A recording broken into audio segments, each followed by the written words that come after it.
autumn series. Let's do a bit of a deep dive. Autumn series, I think, has probably been the best I've seen. Do you think Ireland has overplayed their card and sticking with the players? Whereas Rusty's probably looking 8 years. Rusty Erasmus looking 8 years ahead in the future. Like someone drops a ball at the warm-up, we won't drop that if it was a burger, and all of those. In England, half the clubs are bankrupt. Plays at 10. He's a jellyfish in a condom. You want to see his top? It's like, it's so tight. Are you not entertained?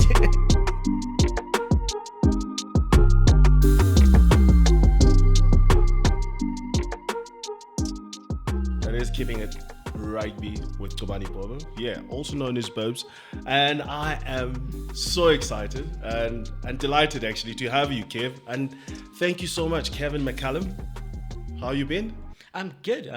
Back in Joburg working again. I'm co-hosting a breakfast radio show and doing some interviews on a thing called omniaudio.africa. But I'm writing my own Substack, which is, you'll love the name. It's called All Over the Bar Shouting. Yes, talking about all over the bar shouting. I see there you are the shouter in chief. I am the shouter in chief. So the website's going to get relaunched. I didn't like it very much. And I still write a weekly column for Business Day. The writing is my core. It's where I first met you when I was chief sports writer for The Star. I was there for 16 years. I'd covered 5 Paralympic Games, 3 Olympics. I don't know how many Rugby World Cups, Cricket World Cups, Test matches. I even got sent to bloody Vodacom Cup games where I actually saw a certain young guy at centre, and I said, "Oh, that guy's not bad." And then he put through a kick, and I forgot who scored the try. And then we were at the Kids Rugby Festival, and he came up and he said to him, "Hey guy, how you doing? Hello, Mr. McCallum, nice to see you." Okay, and that's lekker. And he walked away, and Stuart Hare said, "Who was that?" I said, "Not a clue. It was Brian Habana." So you've been at the pulse of the game. You've been at the pulse of the game for so many of these years, and this is why this sort of came up to me, because you've been there when I've had a very good time. Boktown 2003, which is kind of dating everything, but how amazing was that to have the 2 Springbok centres hanging out in Boktown those days. Yeah, I was desperate for an interview. I walked into Boktown, and there were these 2 guys. One's on crutches. I think your knee was. I was on the crutches. Jean de Beers had his arm in a sling because he'd done his shoulder the week after you'd done your knee. I remember the tackle. He just basically tried to get over the pass and just got flicked onto his shoulder. And I dragged you both outside, and we had 3 or 4 bouncers around us at the pub. I forget what it was called, and it was Boktown. And then we all had a couple of drinks. Yeah, Fremantle was it was the heat. And then was one of the best interviews I've ever conducted without actually saying a word. I didn't say a word. I know, you would have been so much in trouble. They don't understand what happened. Kev, let's get straight into it. Rugby is one of those pastimes that we love talking about, and it's something that sort of captures everyone's imaginations. Let's do a bit of a deep dive and chat to it. What has been your take and your sort of review and reactions towards it? This autumn series, I think, has probably been the best I've seen 10, 15 years maybe, because of the closeness of the matches, and because teams have had to come from behind, and late tries, late scores, unexpected results. The Wallabies. Whoever saw that? Whoever saw the Wallabies beating France? And also there was a great atmosphere of revenge for me. So there's massive revenge because it was all 2023 World Cup. So it was... England against New Zealand, and then England against South Africa, France against New Zealand, Wales against Australia, Scotland against nobody. Who cares, Scotland? Everyone beats you anyway. So it's funny that you conveniently sort of forgot one big nation. Wales. No, France. Ireland. Oh, good God. Oh, sorry, I forgot. I can't believe I forgot Ireland. And I was born there. I came in when I was 10. That's why you forgot. I've got an Irish passport, I think. Somewhere. Someone has it. Someone has it. Ireland it's what has been your take? Because everyone is starting to sort of seeing maybe they're not as what we all thought they were. But I've got my reserve opinion on them. But what's been your sort of look when you see this Irish team? That loss against New Zealand, and then stumbling over the line against Argentina. Well, 2 things stood out for me. That they missed Johnny Sexton more than they care to admit.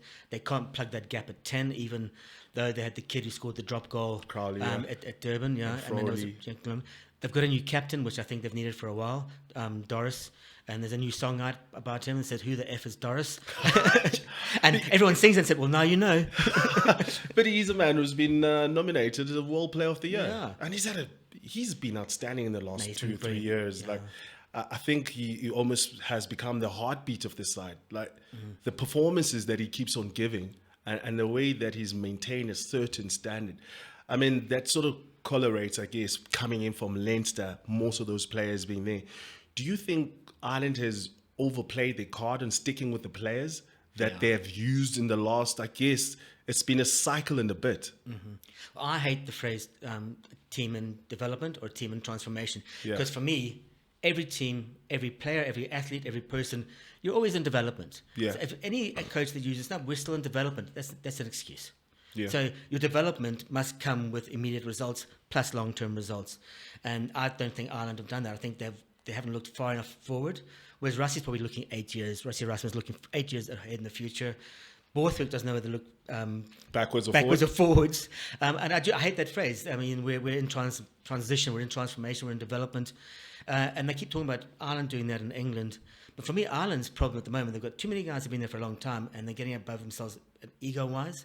The amount of penalties they gave away against New Zealand, 13, I think, in the entire game. Yeah. Which that's a lot. And then did the same against Argentina. And discipline's bad. I mean, the man of the match, he was sent off for a yellow card. Sure. If it wasn't for that red card, which I thought was a bit iffy against Argentina, Yeah. who knows? I mean, you talk about the fact they've been getting way more penalties against the referees have been sporting them out. Do you think because that you're a leader in World Rugby, the teams playing against you maybe probe more to the referees in terms of your tendencies of how you're slowing things down? And now maybe there is a bit of that eye that is extra, I guess, critical against them. Yeah, there's almost like a big man syndrome when it comes to referees, or big team syndrome. Like Manchester City get more penalties. Yeah. Liverpool will get more penalties and more results because they're the big team. Yeah. Whereas Crystal Palace, you're not going to get anything. You know, you're not. Wolves, you're going to struggle to get, because if I annoy you, then it's nothing too bad. So there's almost that sense as well. Yeah. But I think it's almost there's a reverse in Ireland. Johnny Sexton's rant at referees was worse than Rusty Erasmus's. My rhetoric that he used to have was... No, it was basically you called them cheats. You know, that's what he did in another sense. And I think referees are going, you know what, we're human beings. We make mistakes, but watch us make a few more mistakes. So we talked about Ireland, and let's sort of look forward to the surprise of the Autumn Nations, I would say. 60 points against Argentina away from home. Yeah. David Kempisi going off about the Australians. I know everyone has had the English, especially Ben Young's getting all the stick. But for you, this Australian team, did you see this coming? Did you ever thought, I mean, when I saw their scheduling for this autumn series, I was like, they're going for a Grand Slam. This in this modern game hasn't been a good going. No one has really played that many tests actually after your rugby champs. And in the end of the year, it's always been a slog. For you to go for a Grand Slam, I mean, we're talking about player safety, we're talking about game time. I mean, your thoughts first when you thought Australia is going for a Grand Slam and they can't win anything. The win against England is one of the great wins. The final offload for the wing to score in the thing was just, stunning. And Joe Schmidt said after London, he said, and after the game at Twickenham, he said, we're backing our boring. So he's just taking them back to basics. And when from the basics, then you boss the breakdown. You know, you smash the breakdown. Rob Valentini, they were outstanding at the breakdown. Will Skelton was just immense. I mean, that was something else to watch. Yeah, McFight. And I think he's not a shatter, so he doesn't like give the hair dry treatment at half time. But he tells them, listen, this is the way we're playing. This is the way you're not playing. Let's get it up. So he doesn't let a big Rusty Erasmus do it for your country. He just goes, guys, these guys are rubbish. Here's what you need to do. Yeah. Do you think it sort of suits the personnel in Australia? Because, I mean, if you look at teams and the way they're from, their background and the people that they are, the Australians, I mean, in the eras that we played in, they were the most cunning, the most intelligent, innovative. They always used to seem to come up with so much detail. I mean, there was a time everyone was obsessed about how the Brumbies pattern was, Yes. the 2000s, but they're the first people to actually bring a bit of detail, especially to attack. Do you think that suits them to have Joe Schmidt, who can strip that thing down and give him the sort of bolts? And take it back to the things where they know what they're doing. Yeah. So you're not waiting for someone to be the great mind on defense. Yeah. The defensive pattern is all of yours. It belongs to all of you. You're taking responsibility. You're taking ownership of it. And you also, that Brumbies team, I mean, Nick Mallard was obsessed with the way the Brumbies played. Absolutely obsessed. I mean, that broken the entire field down into grids. Yeah. Almost like show majorettes, the drum majorettes. Yeah. That's what they do. That's how they basically have a chessboard and say, well, this is what you do on this side. You kick here, and you step here, you pass here. And that's what Kev, George Gregan's tell you Brumbies did.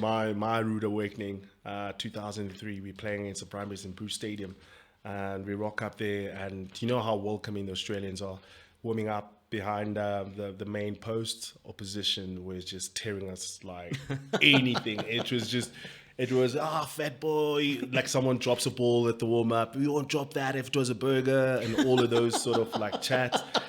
And we're in the game, we had some pretty experienced players, Louis Kuhn, Dean Hall, Tinus Delput, and it's my first season, so I'm in awe of this. I'm looking around, I'm thinking to myself, jeepers, you're playing against a primary Spruce Stadium. This is the deal. So we thought we were in the game, and second half, they changed their whole pattern. Everything just went a bit wider. I mean, we were chasing shadows, and there was no stopping it. And 60 points was the end result that we got. And luckily, I got into the try line. Because, I don't know, somehow I think they didn't see me. And the one thing that I found about that team, they were so ahead of their time. So to go back and to sort of realize how far ahead of their time. They used to record the game from the bird's point eye view. So they used to have a camera from the top of the stand. So what they sort of saw at halftime, which we never had that privilege of even reviewing anything at halftime, it was mostly what the coaches thought, or what they looked like, how it felt, how it felt. It was never factual, right? And they said, okay, we were so tight around the racks that they're going to start spreading us wide. It was so crazy. Kev, there was a 4-man overlap. I thought there was 16 against us. I was ready to say, go, Bobo, someone, please, one of the senior players, to go, please, we need a count here. Because those guys really knew what they do. How much does this generation, I mean, there were so many players who have never won at Twickenham. Yeah. How much of that generation now know that it's upon them to carry Australia, especially looking at what's looming in 2025? Well, they've got a brand new shiny toy, and his name is Joseph Sukai. Akuso. Soali. So Soali. I'm terrible with these names. Anything with an extra apostrophe, I'm just poof. Soali. He is, for me, he's the player they're going to build this all around. But yeah, I do think that he's not the only one. There's a whole bunch. I mean, there's, like I said, Valentini. Yeah. Outstanding. Will Skelton. And those guys feed off each other. They feed off that one bit of magic. Look at what that kid did. Did he miss a kick? No. Freddie Stewart, he's still trying to jump up that high. I mean, when you saw that, I mean, it's an important thing to celebrate that sort of new passion, new excitement when it comes to global game. We need superstars. I mean, the boy is an amazing talent. I've heard of how, as a junior, a high jumper, Lord. Does tell the way he was leaping. I mean, he was out jumping people getting lifted, and so comfortable in the air. Yeah. And he played basketball, he played union. So the 3 years that he spent with the Roosters got himself into the Origins shape. So with someone like that coming into the game, what does it do for Australian game? Because we heard that they were losing the public. Yeah, well, they needed a superstar. They haven't had a superstar since Larkham, since Gregan, Ben Chun, to an extent. They just haven't had a superstar for so long. Easy Falau was special. Yeah, there is that. I mean, and that big fellow who keeps smashing my pimpy on the wing. But you need that almost like a villain type, good guy. I mean, George Gregan was a he was a handful, class. and I remember him getting a yellow card for throwing the ball into the face of a lock at a loose ruck whenever they got the sort of, oh mate, bang. Referee said, you don't, 4 more years. 4 more years, 14 de plus, which is French for 4 more years. And I kept saying that to the French in at the 2007 World Cup. But you do need a superstar, and maybe that's where when we were talking about the Springboks just now, where they've gone, where they have superstars who aren't superstars. So even Esabeth, superstar, heart and soul of the team. Yeah. Colby is the flash feet. He's the tackler. Sasha Feinberg, I mean, he's still got to come back. You know? Sure, I know. Grant Williams, to me, is the next best scrum half in the world. He's going to be an absolute superstar. So all these guys feed off each other, and they come from a place of security. So they're not just being dropped in. And when he said, well, it's your debut game against England, go for it, have a jaw. And he had an absolute party. You can see him just 1.98 meters tall, 98 kilograms. I mean, he's twice my height. I know. And he does sort of attract a few different sort of viewers into our game, and I've just seeing all the sort of photos of him. I mean, there was a nice cutaway just before that game in Twickenham, where he was almost embracing that moment with his father and his mother. Yeah. And you think that he's only 21 years old, but damn, he's got money bags. Yeah, he's got 5 million Aussie dollars behind him as well. That's much it cost him. I mean, anything with him behind, I'm taking. So talking about those characters, I mean, the one team that everyone says they've lost their aura. I hate that when people start talking about the All Blacks as they've lost their aura, but they've had some few, I guess, coming to South Africa, fighting it out, and in the championship. And then now finding themselves a win against Ireland, and then that game against France. Like, when you look at this New Zealand side, where do you think they are? I nearly said in transition. You said you hated the word, and now you can't be using it. You can't be using it. I don't think they're in transition. I think they're just in a space, and that they're finding their way out of it the way they know best. And the best is just to play their rugby. Yeah. There's too much put on the fact that it's All Blacks, and they have to lay up to the certain standard. Standards fall and slip, and they keep talking about errors come and go. Yeah. Or if you're Manchester United managers and fans, errors come and go. You're such a Liverpool boy. You can't help to take a dig. Top of the league. Come on, Newcastle. Top of the league. Oh God, you played for the rugby team, not the football team. You're black and white, and you're pretty. I'm not going to say the word. Not going to say the word. No, you can't. You can't get there. It is a clean show. Superstars make the game. Yeah. But then you still need the big buff. So you need the villains. And Evan Esabeth is he walks that fine line between a villain and a guy. You just go, I'm glad he's playing for us. Yeah, he is like that. So I look at this New Zealand side, and you think of Razor, how successful he was at club level, at franchise level, and it's kind of different where you have 6 months with the players, or you have years and years on with them. I mean, you can pick them up from the academy. You know, like from the academy, the only thing you're building is a crusader to win championships. When you're coaching for New Zealand, how do you think he's been challenged now, especially with all this variety that he has to pick from? Yeah, it's a very different thing being an international coach, because you probably don't have as much time with the players. You've got the camps. Yeah. And then you've got to basically corral them into this team that's got to basically mold and meld in the space of a couple of weeks. And then you still, in those couple of weeks, right, you're planning for the next couple of weeks at another camp down the line.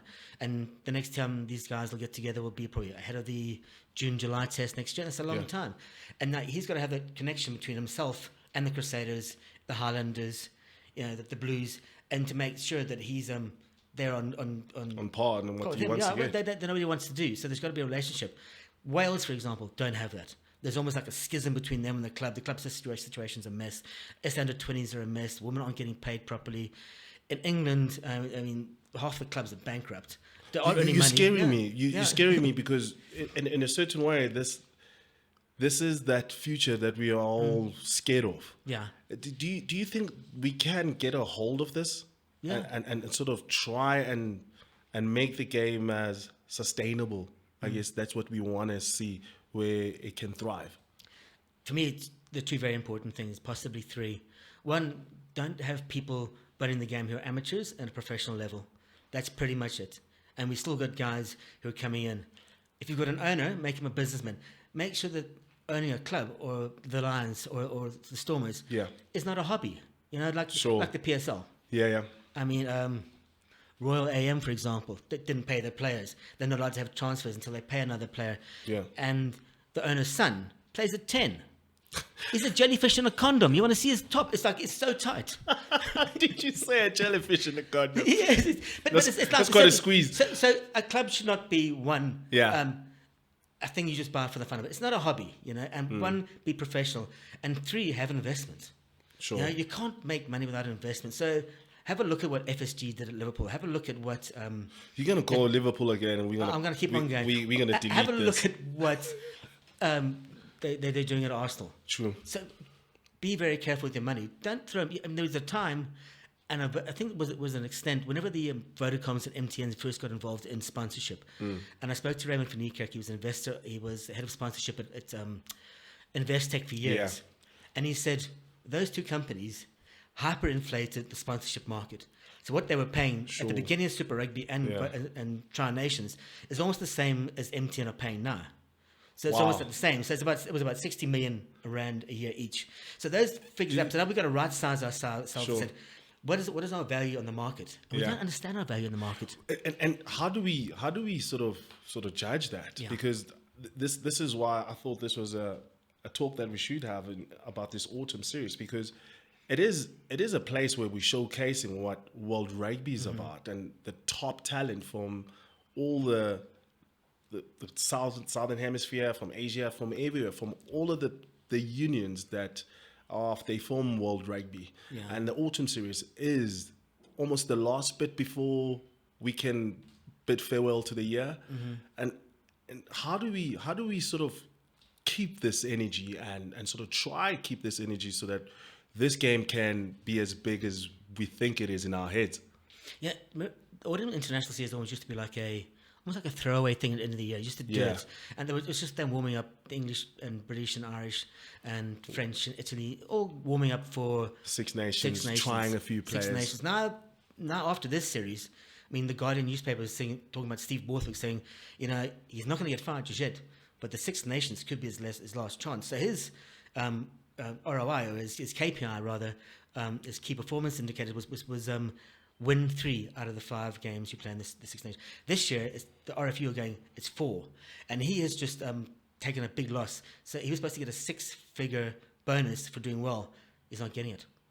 So that's going to be a bad Christmas at the Borthwicks. So it's almost like it's going to be... everyone's looking ahead to another Six Nations, but you're absolutely right. So I think this has been the best autumn international series I've watched in a long time, and it's lifted rugby to this level. We have had classics. We've had New Zealand, Ireland, New Zealand, France, South Africa. Let's talk about that New Zealand, France. Yeah. Let's talk about the spectacle of this game and what it does. Like, I get goosebumps when I think about the way the theatrical sort of things that the Frenchies do. They do it differently. I mean, that light and the contrast and that opening. I mean, that's just Kev, I said it that I'm like, if it was the first time ever watching a test match or international rugby, and that's the experience I get at the field, it's a very important bit, right? Yeah, I mean, I always wondered why we play at 10 o'clock in France. And it's always late, but apparently that is their prime time, because I know as a newspaper writer, you're at 12 o'clock and your deadline's at 5 minutes past 12, and that the game's just about finished. Do you just copy and print someone else's? No, I think you'll find he writes for the Sunday Times. But that was really hard for us to do. But that aside, it was genius having the game at night, because then they got to illuminate where France stood, and then where the All Blacks stood, and then France were respectful, but you could still see the challenge. Yes. And it was the challenge to the challenge, and that basically created this drama. And you can see a whole bunch of other guys hang on, wait, let's have it at night. Yeah. Games at night, more excitement, more TV, 3 o'clock kickoffs for rugby, well, it's okay. In a way, it was another layer Yeah. of a successful 2023 Rugby World Cup, which I thought they'd done outstandingly. I mean, that opening, yes, it was a bit quirky and artistic and all of that, but the storyline, the effort, the set design, the stuff that they did, which to me, it really encourages to the fact that we can take our game to a different level in terms of how we deliver it. So rugby is, I don't think the spectator experience in South Africa is very good. Yeah. Because I think rugby is more than Hier Kom Die Bokke, Yeah. Sweet Caroline. Yeah. If I hate Sweet Caroline again, anyway. But take it to another level. I think the experience is quite ordinary.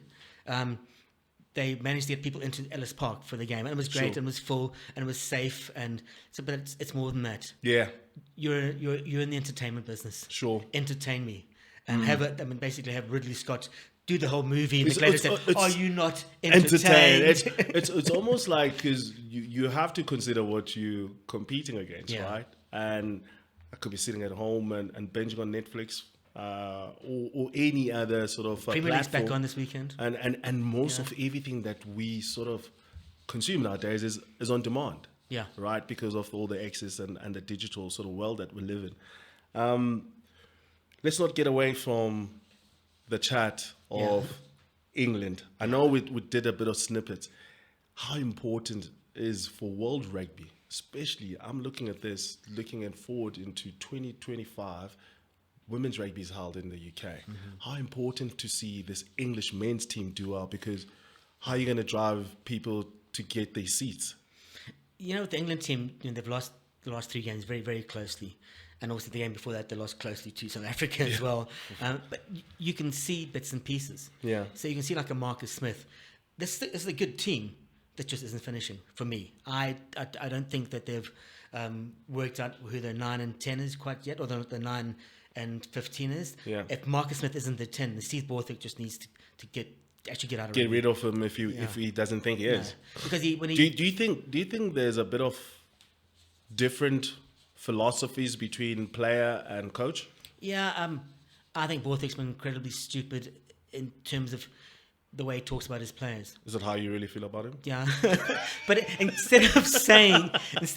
when he said the players aren't fit enough, so now who's he having a go at? Ooh. Is he having a go at the Premier League clubs? Or he should be having a go at himself. You know why? Because he's the guy who fired the fitness coach. He's the guy who said, led Walters, on your bike. He's got an analyst who they still employ. Maybe he wanted to go to Ireland, to England, Felix Jones, and he wanted to go.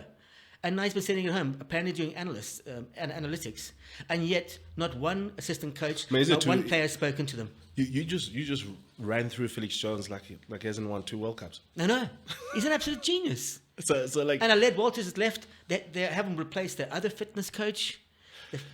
It's extraordinary at that level that you don't think. I look at the sort of rugby big clubs and teams and nations. So you look at New Zealand, the public expectation. You look at England, the public expectations. Do you think the public themselves have not sort of educated themselves to where rugby is and how rugby is being played at this level, so that they can have much more realistic approach to things? Yeah, it's almost like everyone's waiting for the ball to go wide. When you should be watching the interest of the game, it's like watching a World Cup game. And a World Cup and international break football at the international level is it's boring. Yeah, it's not great because you can Italy will pass it around, Spain will ticky it. But at that level, if you're watching a great scrum, a great line-out move, a great move off the back, a 10-9, a 8-9 move, a 10-9 move, 9-10 move. You watch Cheslin Colby come in, step out again, and I mean, as one of the Guardian writers, Rob Kitson, wrote, I mean, Cheslin Colby could sidestep someone in a phone booth. He's so good. He's so good. He is. I think the only good thing for England at the moment is that they don't have to play the box every week, because the box and for England and Scotland and Wales this weekend, the need to realize that the Box have been playing within themselves. They haven't been playing spectacularly, but they just know a way. Yeah. They just find a way. If England can find that way, their last 20 minutes, they just looked dead. No ideas. They had 5 lineouts in the last quarter. Not one got close. and it was in the 22 of the Springboks. Yeah. So you think I like mean, that, I mean, with all of those entries and opportunities that they do have, just not finishing off is quite a difficult one. But let's get into the Scots. I mean, before, you know what? I don't even want to talk Springboks with you because you've already been hinting and sliding people in to the conversation. Scotland. I was impressed with Scotland. I've been impressed with Scotland in the way that they play. Do you think? What do you think of Scotland? And are they the kind of like a flashy car that you love seeing it, but then when you put it into the race, it really doesn't have that engine it looks like it should?